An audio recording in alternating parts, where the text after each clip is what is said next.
GS classes में आप लोगों का बहुत बहुत स्वागत है। आज मैं आप लोगों को वर्तमान समय में अब हमारे सौर मंडल में उपस्थित एक बहुत ही अद्भुत, रहस्यमयी और चमकीले हरे रंग के कोमेट के बारे में बताऊंगा, जिसका की नाम है निशिमुरा।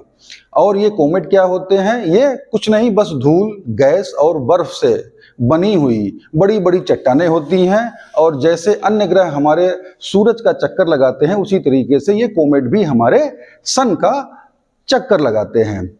हमारे आदरणीय प्रधानमंत्री जी के कुशल नेतृत्व में जैसे आज हमारा आदित्य L1 सूरज के सफर पर अग्रसर है, उसी तरीके से निशिमुरा कोमेट सूरज से दूर जा रहा है। तो मैं आपको बता दूं कि ये निशिमुरा कोमेट सबसे पहले 12 अगस्त 2023 को एक जापानीज स्काई लवर, जो कि कोई साइंटिस्ट नहीं थे, उनके द्वारा देखा गया। और इन्होंने इसकी ढेर सारी फोटो खींच के इसकी इमेजेस को माइनर प्लैनेट सेंटर, जो कि छोटे ग्रहों और कोमेट को रिसर्च करने वाली एक संस्था है, जो कि university of Cincinnati, Ohio, America से संबंध है, वहां पर रिसर्च के लिए भेजा। और माइनर प्लैनेट सेंटर ने जब इसका रिसर्च किया तो इसको एक अद्भुत और विशेष कोमेट पाया। इस तरह का कोमेट पहली बार हमारे सौर मंडल में आया था और इसी हमारी माइनर प्लैनेट सेंटर ने इसको नाम दिया C/2023 P-1 निशिमुरा। अब मैं इस बड़े नाम का मतलब आपको समझा दूं। इस बड़े नाम में जो सबसे पहले लिखा हुआ है C, तो C का मतलब है कोमेट, जो कि एक नॉन पीरियाडिक कोमेट है। नॉन पीरियाडिक कोमेट का मतलब ये होता है कि ऐसे कोमेट केवल एक ही बार हमारे सौर मंडल में आते हैं, या इनका सन को परिक्रमा करने का समय बहुत ज्यादा, जो लगभग 1000 साल तक होता है। इसीलिए आप लोग इस बात को और न्यूज़पेपर के माध्यम से सुन रहे होंगे कि ये जो हमारा निशिमुरा कोमेट है लगभग 435 साल बाद दिखाई दिया है। आइए अब मैं आपको बताता हूं कि अब इस नाम में जो 2023 लिखा हुआ है उसका क्या मतलब है। 2023 का मतलब कि इस कोमेट की डिस्कवरी 2023 में हुई थी। अब इसमें जो P लिखा हुआ है, इस P का क्या मतलब है? P का ये मतलब है कि ये फर्स्ट हाफ ऑफ द अगस्त में खोजा गया। और 1 का मतलब क्या है कि ये इस टाइप का पहला कोमेट है जो इसी फर्स्ट ऑफ अगस्त 2023 में खोजा गया। और लास्ट में जो निशिमुरा लिखा हुआ है उसका मतलब वही है कि जिस व्यक्ति ने इसको सबसे पहले देखा था, जो कि जापानीज स्काई लवर निशिमुरा थे। अब मैं आपको बता दूं कि नासा के द्वारा यह बताया जा रहा है कि ये जो निशिमुरा कोमेट है ये ऊट क्लाउड से हमारे सौर मंडल में आया है। ये जो ऊट क्लाउड होते हैं ये करीब हमारे सन से 1000 एस्ट्रोनॉमिकल यूनिट दूर होते हैं। और एक एस्ट्रोनॉमिकल यूनिट दूरी कितनी होती है? वो दूरी जो कि पृथ्वी और सूर्य के बीच होती है, जो कि लगभग 150 मिलियन किलोमीटर है, वो दूरी होती है।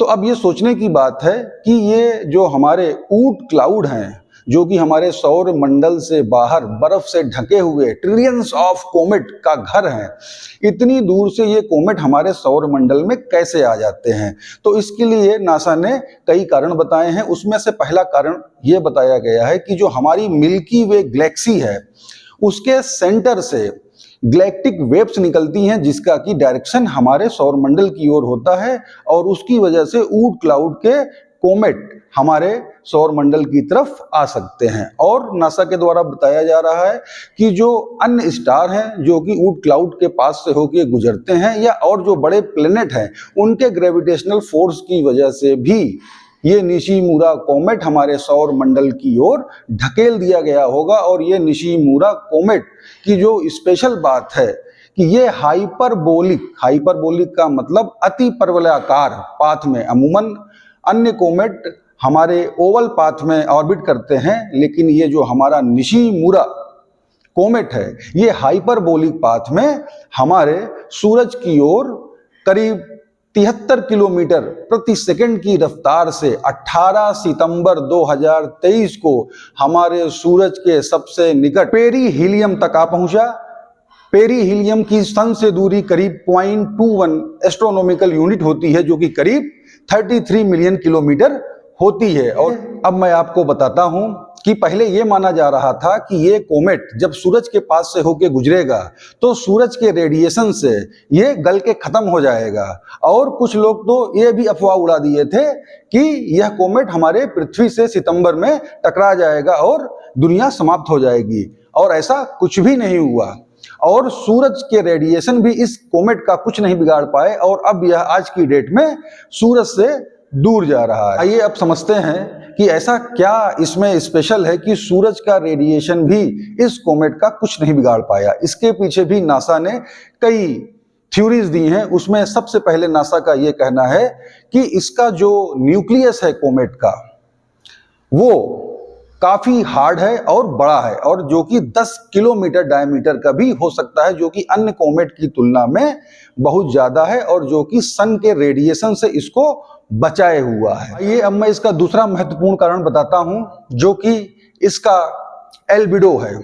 एल्बिडो की वजह से यह सन के अधिकतर रेडिएशन को रिफ्लेक्ट कर देता है और सन के हीट को बिल्कुल भी एब्जॉर्ब नहीं करता है, जो कि अन्य कोमेट की तुलना में इसका एल्बिडो बहुत ज्यादा है।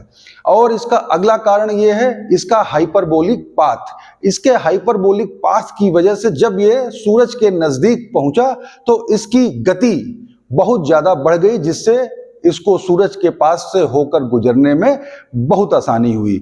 और आखिरी इसका कारण यह था इसकी टेल।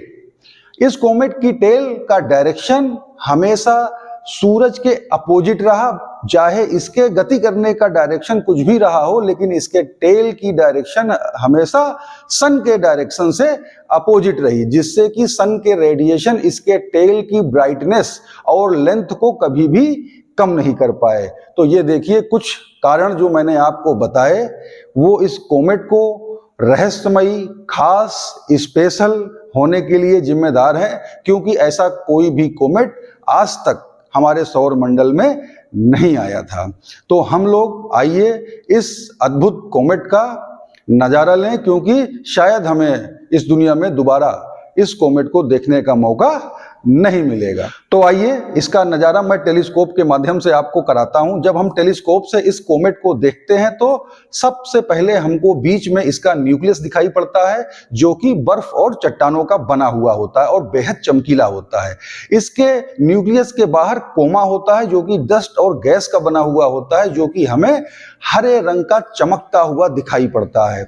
और इस कोमा के बाहर इसकी टेल होती है, जो कि काफी ब्राइट होती है, और इसकी टेल मिलियन किलोमीटर तक भी फैली हो सकती है। आपको मैं बता दूं कि नासा के द्वारा दी गई सूचना के अनुसार करीब 10 अक्टूबर को ये अपने मैक्सिमम ब्राइटनेस में चमकेगा, और तब इसका चमकने का मैग्नीट्यूड 5.5 होगा, और ये सन से 30 डिग्री के कोण पर उपस्थित होगा। इस निशिमुरा कोमेट के माध्यम से नेचर हमें सिखाती है कि इस रहस्यमयी और गतिशील यूनिवर्स में हम बहुत छोटे हैं। जय हिंद, जय भारत।